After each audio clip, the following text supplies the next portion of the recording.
ఓం నమో వెంకటేశాయ. అందరికీ నమస్కారం అండి. ఈరోజు మన ఛానల్లో ఎంతో మహిమాన్వితమైన శక్తివంతమైన 7 శనివారాల వ్రతాన్ని ఎలా చేసుకోవాలో వ్రత విధానం, వ్రత నియమాలు అన్నీ కూడా వీడియోలో తెలుసుకుందామండి.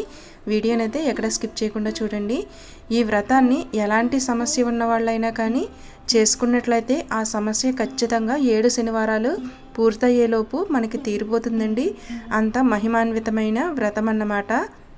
ఈ 7 శనివారాల వ్రతాన్ని ఏ శనివారం నాడైనా ప్రారంభించవచ్చండి. ఏకాదశి, త్రయోదశి తిథులలో అయితే ఇంకా మంచిది.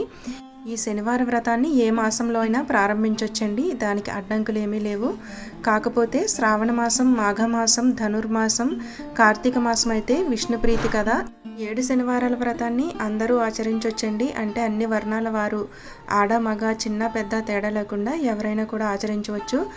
మగవారు అయితే 7 శనివారాలు వరుసగా వ్రతం చేయాలి. అదే ఆడవారు అయితే ఏవైనా ఆటంకాలు వస్తే ఆ వారం వదిలి తర్వాతి వారాలలో పూజలు చేసి మొత్తం 7 శనివారాలు పూర్తి చేయాలి. అంతేకాదండి, వెంకటేశ్వర స్వామి వారిని వడ్డీ కాసులవాడు అంటారు కదా. ఒక వారాన్ని వడ్డీగా కూడా మనం చేయాల్సి ఉంటుంది. అంటే మొత్తంగా 8 వారాలైతే మనం చేయాలన్నమాట, వడ్డీతో కలుపుకొని. ఈ వ్రతాన్ని ప్రారంభించే ముందు మనకి ముఖ్యంగా కావలసినది 7 శనివారాల వ్రతము పుస్తకం అండి. ఇది మనకి అన్ని బుక్ షాపుల్లోనూ దొరుకుతుంది. ఈ పుస్తకం యొక్క ప్రైస్ వచ్చేసి కేవలం 15 రూపాయలు మాత్రమే ఉంటుందండి. ఈ పుస్తకంలో మొత్తం మనకి డీటెయిల్డ్గా పూజ ఎలా చేసుకోవాలి, నియమాలు ఏంటి అన్నీ కూడా ఇందులో ఉంటాయి. మనకి ఏ డౌటు లేకుండా అన్ని డౌట్లు కూడా ఈ పుస్తకంలో క్లియర్ చేసుకోవచ్చు. అంత క్లియర్గా ఉంటుందండి. సో ఈ పుస్తకాన్ని అయితే మీరు తీసుకోవాలి.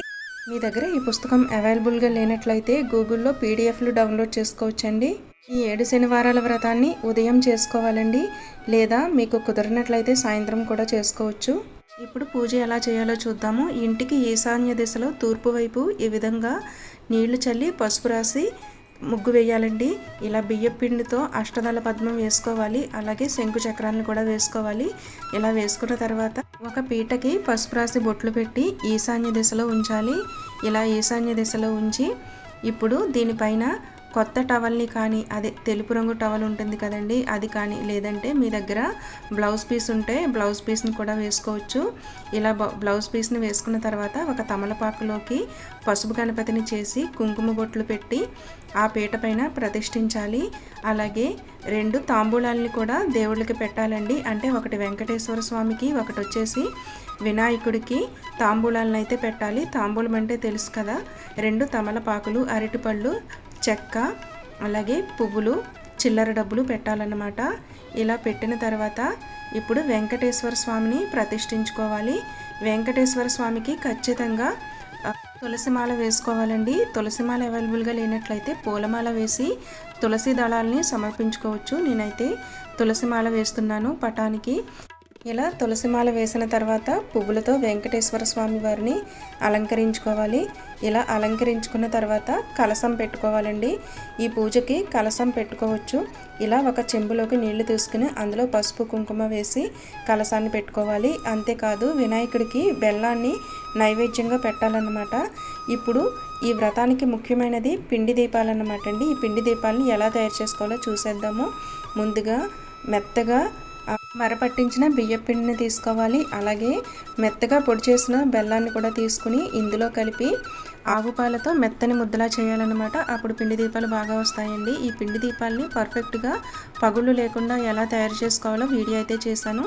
పైన ఐకార్డ్స్లు ఇస్తాను, అలాగే డిస్క్రిప్షన్లో కూడా లింక్ ఇస్తాను, ఒకసారి చెక్ చేయండి. ఈ పిండి దీపాలని మొదటి రోజు అంటే మనం మొదలుపెట్టిన మొదటి వారం 2 దీపాలు చేసుకుంటే సరిపోతుంది. అదే ఆఖరి వారం అయితే 7 దీపాలను అయితే చేయాల్సి ఉంటుందండి. మొదటి 7 వారాలు 2 దీపాలని పెట్టుకుని 2 దీపాలని పెట్టుకుని, అలాగే ఆఖరి వారం అంటే 8వ వారం 7 దీపాలని ఖచ్చితంగా పెట్టాలన్నమాట. చూసారు కదా, ఇలా స్మూత్గా కలుపుకున్న పిండిని ఇక్కడ వీడియోలో చూపిస్తున్నట్టు రౌండ్ బాల్స్లా చేసుకుని ఇలా బొటని వేలితో స్లోగా ఈ దీపాలను అయితే చేసుకోవాలి, పగుళ్ళు లేకుండా. ఇలా చేసుకున్న దీపాలకి పసుపు రాసి బొట్లను పెట్టుకోవాలి. ఇక్కడ ఒకటి చెప్పడం మర్చిపోయాను. శనివారం నాడు సూర్యోదయం అయితే దుర్ముహూర్తం మొదలవుతుంది కనుక వ్రత ప్రారంభం వేకువజామునే జరగాలి, లేదా 8 దాటిన తర్వాత చేసుకున్నట్లయితే మంచిది. వ్రతం నాడు అంటే శనివారం రోజు తలస్నానం చేసి శుభ్రంగా ఉతికి ఆరవేసిన బట్టల్ని కట్టుకోవాలి. అలాగే ఉదయం పూట ఫలహారాలు చేయకుండా ఈ పూజనైతే చేసుకోవాలండి. ఇప్పుడు మళ్ళీ పూజలోకి వద్దాము. ఇప్పుడు పిండి దీపాలు తయారు చేసుకున్న తర్వాత వాటికి పసుపు రాసి బొట్లు పెట్టిన తర్వాత తమలపాకుల్లో అయితే ఈ పిండి దీపాలను ఉంచాలండి. అంతేకాదు మామూలు దీపపు కుందులను కూడా మనం వెలిగించుకోవాలి. ఇలా దీపపు కుందులకి పసుపు రాసి బొట్లు పెట్టి ఆ దీపపు కుందుల దగ్గర పసుపు కుంకుమ అక్షంతలు ఉంచాలి. ఇప్పుడు ఈ దీపాల్లోకి ఆవు నెయ్యిని వేసుకోవాలి. ఆవు నెయ్యి లేదా నువ్వుల నూనె కూడా వేసుకోవచ్చండి. నువ్వుల నూనెతో కూడా మంచిదే, కానీ ఆవు నెయ్యి అయితే ఇంకా మంచిది. ఇప్పుడు 3 ఒత్తుల్ని తీసుకుని ఈ దీపపు కుందుల్లో ఉంచాలన్నమాట. ఇలా 4 దీపపు కుందుల్లో 3 ఒత్తులు చొప్పున వేసుకోవాలి.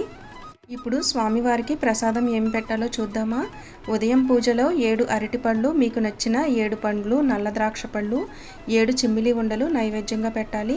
అలాగే ఖచ్చితంగా చలివిడి వడపప్పు అయితే చేయాలండి. చలివిడి వడపప్పు తెలుసు కదా, బియ్యం పిండిలో బెల్లం ఆవు పాలతో కలిపి నానబెట్టిన పెసరపప్పును పైన ఉంచాలన్నమాట.